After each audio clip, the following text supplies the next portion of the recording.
Hello friend. तो next topic होगा centre of pressure. Centre of pressure हम horizontal, vertical और इंक्लाइंड तीनों ही अवस्थाओं में हमें ज्ञात करने होंगे। यहाँ हम इंक्लाइंड लैमिना के लिए सेंटर ऑफ प्रेशर का डेरिवेशन करेंगे और फिर उसी से हम क्षैतिज और ऊर्ध्वाधर यानी हॉरिजॉन्टल और वर्टिकल दोनों अवस्थाओं के डेरिवेशन प्राप्त हो जाते हैं। इसलिए हमको सभी के लिए अलग अलग से डेरिवेशन की आवश्यकता नहीं है, केवल इंक्लाइंड कंडीशन में ही हम डेरिवेशन करते हैं। तो इसमें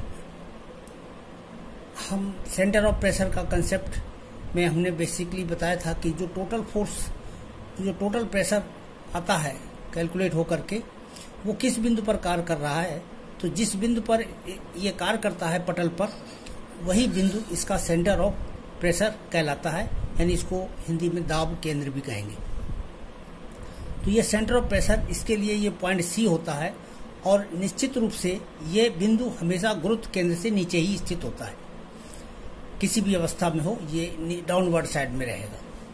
तो जी के नीचे ही सी बिंदु होगा, जहां पर जो कि इसका सेंटर ऑफ प्रेशर है। इस फिगर में हमने मान लिया था कि सी बिंदु की वर्टिकल हाइट h बार है और सी बिंदु की इंक्लाइंड हाइट ये जो है yc है। तो इसी फिगर की मदद से हम यहाँ पर equating the movement about t, यानी ये जो बिंदु t है, t बिंदु के परितः हम आघूर्ण के मान बराबर करेंगे, मूवमेंट लेंगे किनके, बलों के। अब इसमें जरा देखें बल कितने लग रहे हैं। इस पटल को पहले हम ये एज्यूम कर लेते हैं कि छोटे छोटे एरिया में, इसे कई छोटे छोटे एरिया में डिवाइड कर लिया गया। जैसे एक पटल हमने ये मान लिया स्मॉल एरिया, दूसरा स्मॉल एरिया यहाँ मान लिया, तीसरा ये मान लिया। इससे कई सारे स्मॉल एरिया जो है में ये डिवाइडेड माना जा सकता है और प्रत्येक स्मॉल एरिया पर अलग अलग हम बल डीपी की गणना कर लें। बल जो डीपी हम यहाँ निकालते थे, तो डीपी की गणना कर लेते हैं। वो तो बल हो गया इस स्मॉल एरिया पर। यहाँ जो दूसरी पट्टी हम मानेंगे उस पर दूसरा बल हो गया, तीसरी पट्टी मानेंगे उस पर तीसरा बल हो गया। तो इस तरह से कई बल, छोटे छोटे बल जो है इस पटल पर कार्य कर रहे हैं और इन सभी बलों का जो परिणामी बल है वो कैपिटल पी के बराबर होगा। इन्हीं का सबका योग ही जो है कैपिटल पी होता है। तो इसमें एक थ्योरम हो गई कि टी बिंदु के परितः इन सभी बलों के आघूर्णों का बीजगणितीय योग परिणामी बल के आघूर्ण के बराबर होता है। बस इसी थ्योरम का यूज करते हुए हम मूवमेंट लेंगे। तो मूवमेंट जब हमने लिया तो पहले पी बल का मूवमेंट लिया, यानी परिणामी का मूवमेंट। तो परिणामी का मूवमेंट कैसे लेंगे, टी बिंदु के सापेक्ष बल गुणे बल की परपेंडिकुलर डिस्टेंस। तो बल ये हो गया और बल की परपेंडिकुलर डिस्टेंस यहाँ से यहाँ तक की दूरी हो गई, जिसको कि yc से रिप्रेजेंट किया है। तो मूवमेंट ऑफ p इधर किसका लेंगे, मूवमेंट ऑफ dp's। ये छोटे छोटे एरिया कंसीडर किए हैं, इन पर लगने वाले बल dp। तो dp's का मतलब बहुत सारे, कई सारे एरिया हैं तो कई सारे बल हो जाएंगे। तो सभी बलों का, सभी सूक्ष्म बलों का आघूर्णों का इंटीग्रल करने का मतलब है इनका बीजगणितीय योग या समेशन। इसको समेशन भी बोलते हैं, हम सिग्मा भी लिख सकते हैं, इंटीग्रल भी कर सकते हैं। तो ये इंटीग्रल करके ही प्राप्त किया जाता है। तो डीपी का मूवमेंट ले लेंगे और उसका समाकलन कर देंगे, तो ये सभी बलों का आघूर्णों का योग हो जाएगा। इसी कंसेप्ट को अप्लाई करते हुए यहाँ पर बस यही थ्योरी इसमें आपको याद रखनी है कि टी बिंदु के परितः परिणामी का आघूर्ण एक साइड में रखिए, रिजल्टेंट फोर्स पी इंटू ये दूरी, और दूसरी तरफ रखिए जो ये डीपी है, यानी इस पर जो बल लग रहा है, इस बल का मूवमेंट ले लीजिए यहाँ से टी से। तो ये बल लग रहा है इस जगह बल लग रहा है डीपी, तो ये बल गुणे यहाँ से यहाँ तक की दूरी। अब देखिए जरा ये चीज यहाँ पर आगे कैसे आती है। पी बल में तो P इंटू वाई सी हो गया, P इंटू वाई सी ये दूरी है मान रखी है आपने, इधर dp इंटू वाई, dp बल यहाँ पर कार्य करेगा, ये dp, तो dp जब इसकी जगह पर ये यहाँ कार्य कर रहा है तो ये दूरी हमारी y के बराबर है, तो dp इंटू वाई ये इसका मूवमेंट हो गया। अब इसी मूवमेंट का समाकलन कर देने से ये सभी बलों के आघूर्णों का बीजगणितीय योग यहाँ पर प्राप्त हो जाएगा। बस अब हम इस व्यंजक को आगे बस केवल सॉल्व करना है। इसमें dp का मान जो ऊपर यहाँ से निकाल के रखा है वही सब्स्टिट्यूट कर दीजिए। तो dp का मान देखिए यहाँ पर w y sine theta dA रखा है आपने, w और y एक y यहाँ पर साइन थीटा इंटू dA और एक y पहले से था तो ये y स्क्वायर हो गया। तो इस तरह से dp का मान रखते हुए हमने ये व्यंजक प्राप्त कर लिया। केवल dp की वैल्यू रखी और इसको सॉल्व कर लिया तो ये हमारा व्यंजक ये इस तरह से आ गया। अब ये इधर आ गया, ये हमारा इस साइड में, इसको भी ज्यों का त्यों लिख लेंगे। इस साइड में देखेंगे कि w इंटू साइन थीटा ये हमारा कॉमन है क्योंकि ये कांस्टेंट क्वांटिटी है, इसको हम इंटीग्रल के बाहर निकाल सकते हैं। अब इंटीग्रल के अंदर जो संख्या बची है वो केवल बची है Y square into D A. अब इस क्वांटिटी पर जरा विशेष ध्यान दें, व्हाट दिस क्वांटिटी रिप्रेजेंट, ये क्वांटिटी क्या है? ये एरिया डी ए है और डी ए में इस दूरी का ये वाई दूरी है, तो डी ए इंटू दूरी वाई का स्क्वायर, तो ये है दूरी के वर्ग का गुणा किया गया है, स्क्वायर का गुणा किया है, तो क्षेत्रफल गुणे दूरी का वर्ग। तो ये क्या हुआ? सेकेंड मूवमेंट ऑफ एरिया कहलाता है इसको।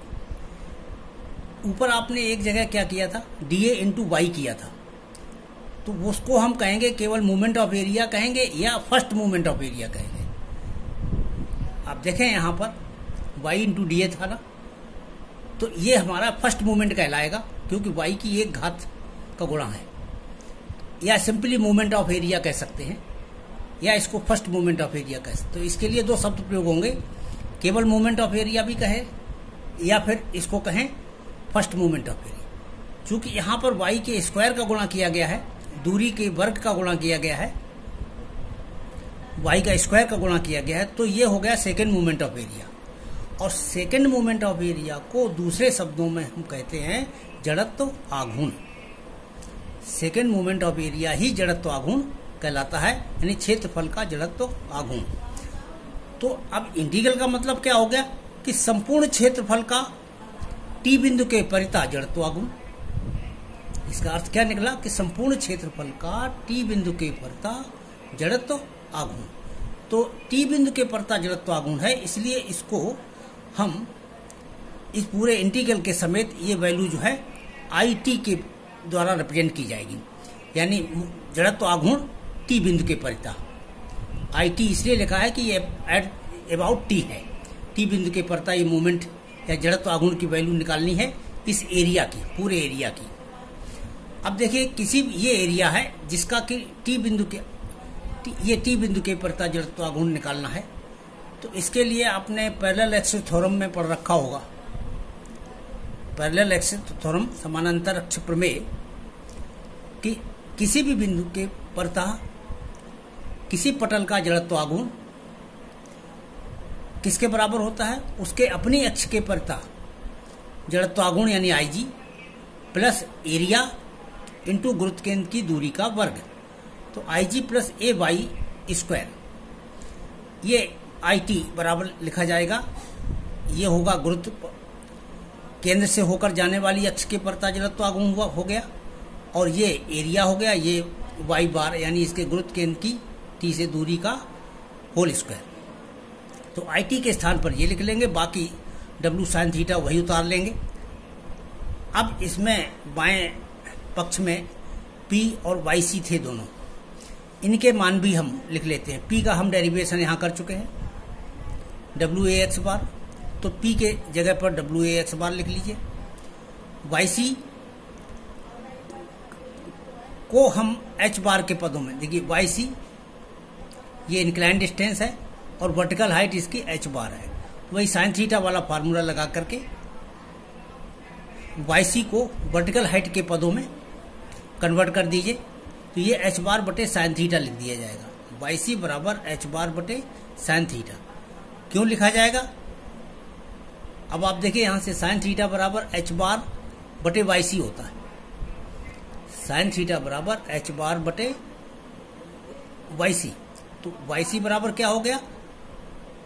h बार बटे साइन थीटा हो गया। तो इस तरीके से ये YC का मान h बार बटे साइन थीटा ये यहां पर आ गया, ये पद आ गया। अब इसमें हम देखते हैं, यहां से W से ये W कट गया,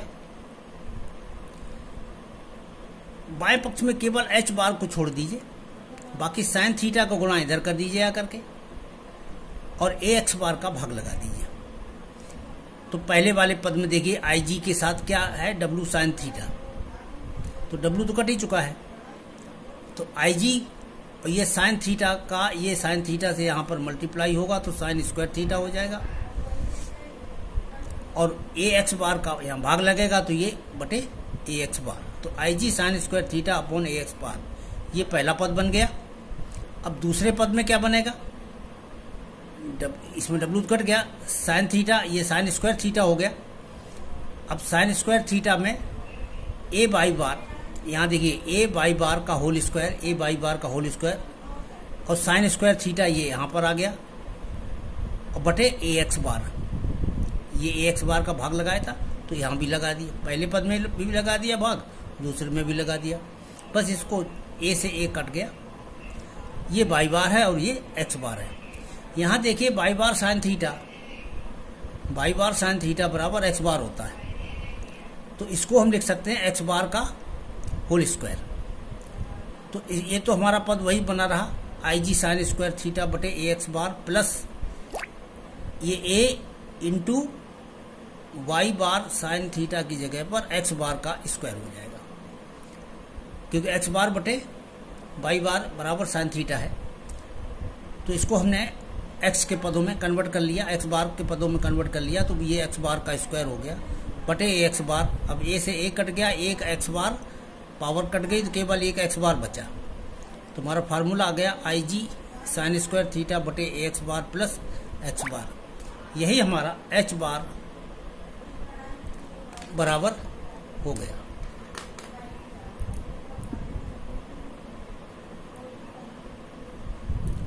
तो h बार का मतलब यही सेंटर ऑफ प्रेशर की वर्टिकल डेप्थ कितनी है, सेंटर ऑफ प्रेशर कितनी गहराई पर कार्य कर रहा है।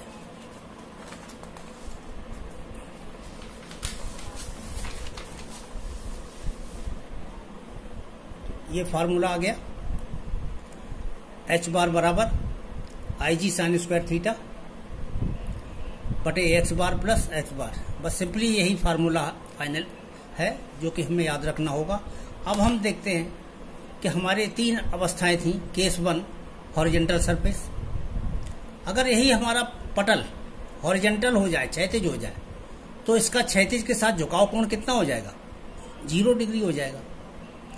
तो थीटा बराबर 0 डिग्री इस फार्मूले में रख दे, तो थीटा 0 रखने पर साइन 0 बराबर 0 होता है, इसलिए पहला पद खत्म हो जाएगा। h बार बराबर केवल x बार बचेगा, तो हॉरिजॉन्टल के केस में h बार का मान जो है x बार के बराबर होगा। अब वर्टिकल सरफेस के केस में अगर हमारा डूबा हुआ सतह वर्टिकल पोजीशन में है, तो वर्टिकल पोजीशन में इसका हॉरिजॉन्टल के साथ कोण कितना बनेगा? 90 डिग्री। तो इस केस में थीटा 90 डिग्री होगा, और जब हम इस फार्मूले में थीटा का मान 90 डिग्री रखेंगे तो साइन 90 इज इक्वल टू 1 होता है, इसलिए ये 1 हो जाएगा। तो IG बटे ax बार प्लस x बार आ जाएगा। तो h बार का मान वर्टिकल सरफेस के लिए ये हो जाएगा।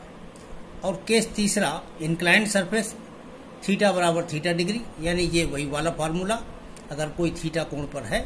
तो इस तरह से इन तीनों ही अवस्थाओं में हम सेंटर ऑफ प्रेशर की वैल्यू ज्ञात कर सकते हैं। अगर हमारा हॉरिजॉन्टल सरफेस है तो h बार बराबर x बार, वर्टिकल है तो h बार बराबर IG बटे x बार प्लस x बार, और इंक्लाइंड है तो h बार का यही फार्मूला। तो इस तरीके से ये सेंटर ऑफ प्रेशर हमारा ज्ञात हो जाता है।